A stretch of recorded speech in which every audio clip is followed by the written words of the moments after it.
American R&B singer and songwriter Johnny Gill was born on May 22, 1966, in Washington, D.C.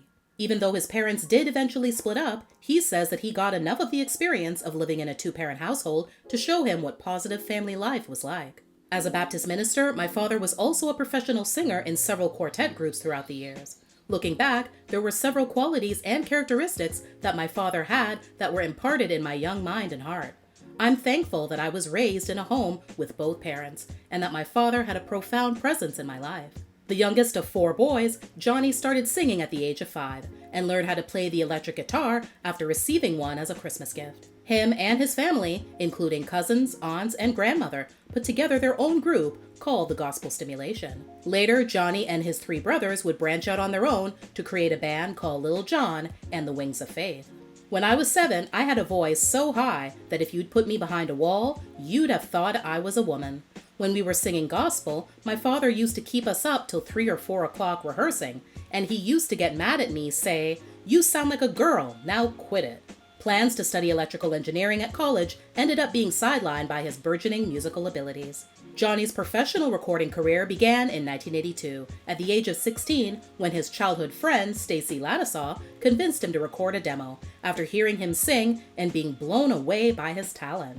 At that time, even though she was a teen herself, she'd already put in several years into the music business, since being signed at the age of 12. His demo fell into the hands of the president of Atlantic Records, with a little help from Stacy, as she was signed to Cotillion, a subsidiary of the label. Before he knew it, Johnny would land himself a record deal and release his self-titled debut album shortly thereafter on Cotillion Records. It includes the single Super Love, that just barely made it into the R&B Top 30, coming in at number 29. The label then had the bright idea to pair Johnny and Stacy together.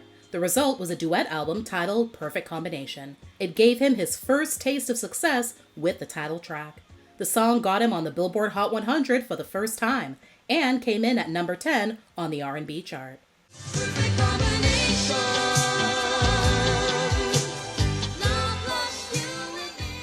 By now, Johnny and Stacy's friendship had turned into a romance. He's also referred to her as his first love. Many years later, and long after their relationship had come to an end, it was revealed in the New Edition story, a miniseries about the R&B group, that the reason for their breakup was that Stacy's mother didn't like the fact that Johnny was dark-skinned.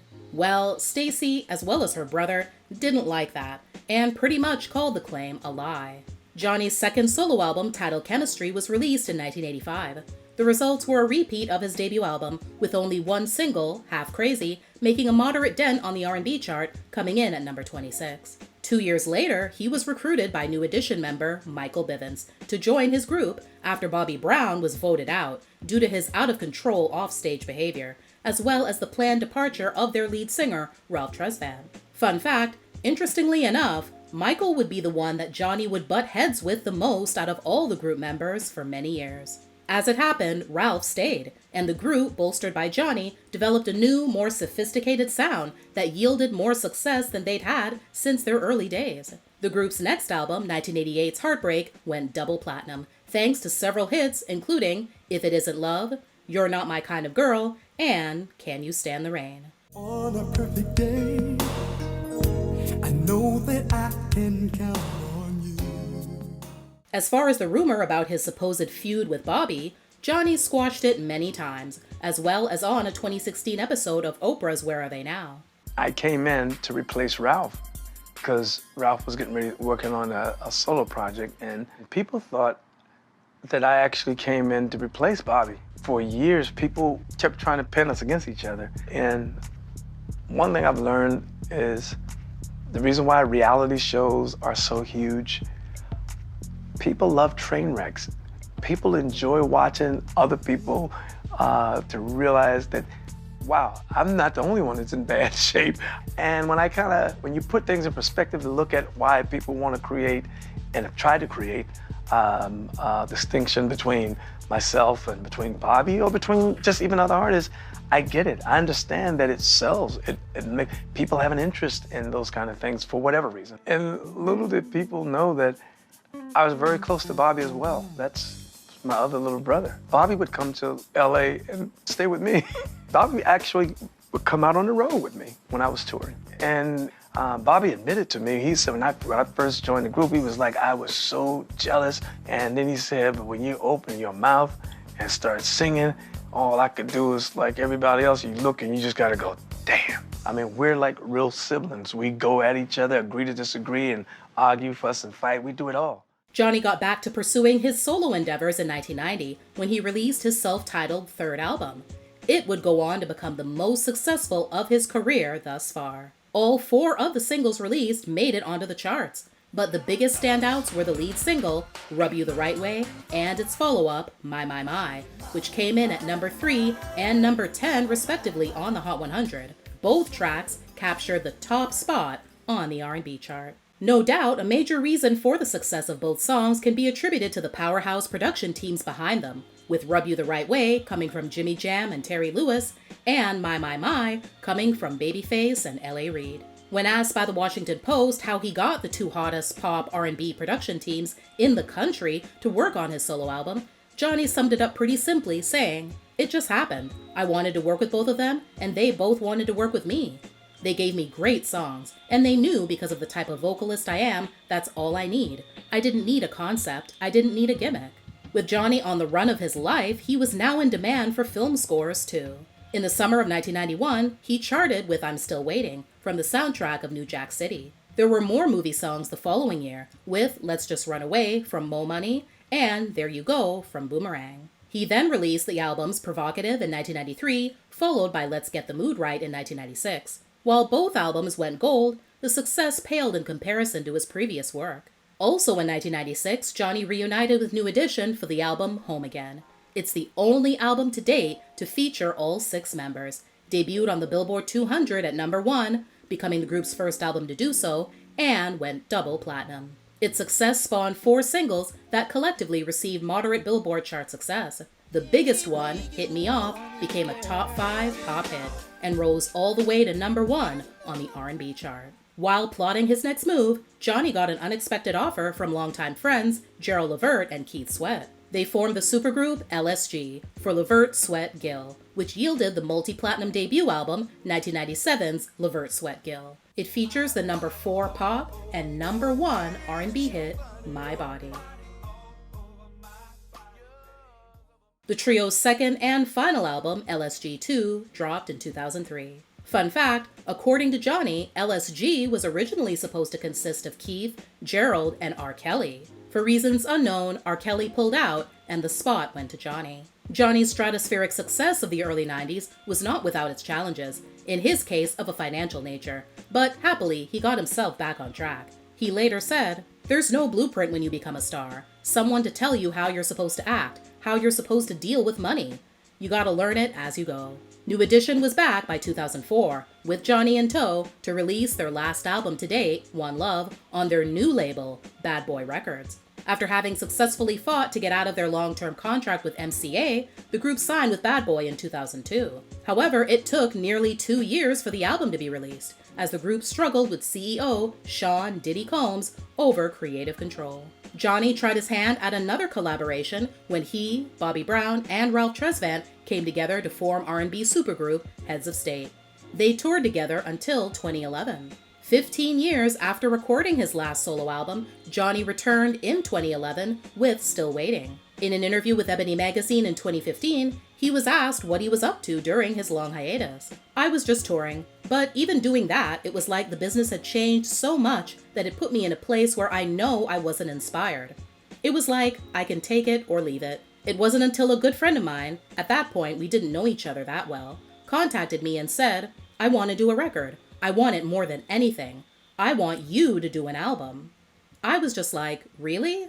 That's what triggered it." No matter how many number 1 hits a person may have given the world, fans and even critics always seem to want more from celebrities, especially when it comes to knowing what goes on in their personal lives. And Johnny Gill was no exception. For years, he'd been dogged by rumors of being gay, and also in a long-term relationship with Hollywood superstar Eddie Murphy. Everyone's aware of how close the two are, so when neither man ever commented on their friendship, the gossip and speculation machine was put into overdrive. In 2013, Johnny sat down for an exclusive interview with Kevin Frazier, and for the first time discussed his sexuality and why he believes the rumors about whether he is or isn't have persisted. And let me make sure we're clear on something. Whether it's being called gay, accused of being gay, accused of being a thief, accused of being anything, if somebody's lying on you and saying something about you that is not true, it just doesn't feel good. It doesn't feel good. What do you think about the rumors about you and Eddie Murphy having a relationship? What does Eddie say about it? They've said it about Oprah and Gail. They've said it about Will and Dwayne Martin. So I guess we fit in the group of, because we've always been tight. Eddie could care less about it, and Eddie's always been Eddie. And if anybody that knows Eddie, Eddie lives Eddie's life, and he'll look at you straight up and tell you, hey, keep messing with me and I'll hit you with my wallet and knock you out and keep it rocking. He's also admitted that he once took a lie detector test to prove to a girlfriend that he wasn't gay. Didn't you say, I remember I read, there was an interview somewhere where, I don't think it was this relationship, but it was someone you were involved with, and because of the gay rumors, you actually did a polygraph test with her? That's wild, man. Yeah. That's wild to have to actually go through that extent to show that you're straight. Like that's crazy to me. You know, it was crazy because the rumor had been going for so long. Yeah. And so you start to realize and look at certain things, like I said, like a record label. They was talking to record label. It was like, well, we would, but I think, isn't he gay? So we don't want to. It's like, so we hear it's all this stuff that's going. And I remember her telling me about her friend saying this and saying that, and blah, blah, blah. She never asked me to do it, but I wanted to show her something. I wanted to prove a point to her. I said, it's crazy how people will sit and talk. People are like parrots. They will talk as if they know something and repeat it and like they've seen it or been there or seen. It's like, and what I wanted her to understand was, I said, she never asked me to do it. I said, I'm doing this because I want to show you and prove something to you about people, even your own so-called friends. I said, I took apart, I called this, I looked in the yellow page, so I just found the company from out of nowhere, and I had them come over. I said, and I told her, I said, you write down all your questions, and any question, I'm going to write down questions. Have I ever been with another man? Have I ever thought about another man? We did it all. Because I just wanted to, and I remember when we got the results back, and she read them, and she saw it was all bullshit. Yeah. Johnny started his own label, J Skill Records, on which he released his 2014 album, Game Changer. His New Edition bandmates also appear on the track, This One's For Me and You. In 2015, Johnny poured his heart out to the Huffington Post in a post he wrote about his relationship with his then 9-year-old son, Isaiah. It reads in part, "My son Isaiah lives in Washington, D.C., and I live in Los Angeles. From the time Isaiah was 1 month old, he was bicoastal. During the early months and up until the time he started school, I would travel to and from Washington to bring Isaiah to Los Angeles. It was the most incredible bonding time during the early days of his life. Although I make every effort to spend as much time with Isaiah as possible, at times it's still not enough. I miss being a part of his day-to-day routine, helping with his schoolwork and participating in various extracurriculum activities. It's a sacrifice, and it's well worth it because you will never get that time back." He goes on to say that he's grateful for the relationship he has with his son's mother, whose identity he's never disclosed, admits that he's old-fashioned and believes a child needs a mother and father under the same roof, hopes to impart the same quality work ethic in his son that his father instilled in him, and shares his concerns with the number of Black males growing up without fathers. In 2019, he released his last solo album to date, Game Changer 2. Over the last few years, a lot of Johnny's time has been dedicated to touring with New Edition. Their popular 2024 Las Vegas residency, which began early in the year, got extra dates added in October and November. As of the making of this video, according to their most recent Instagram post, fans can expect new dates to be announced soon.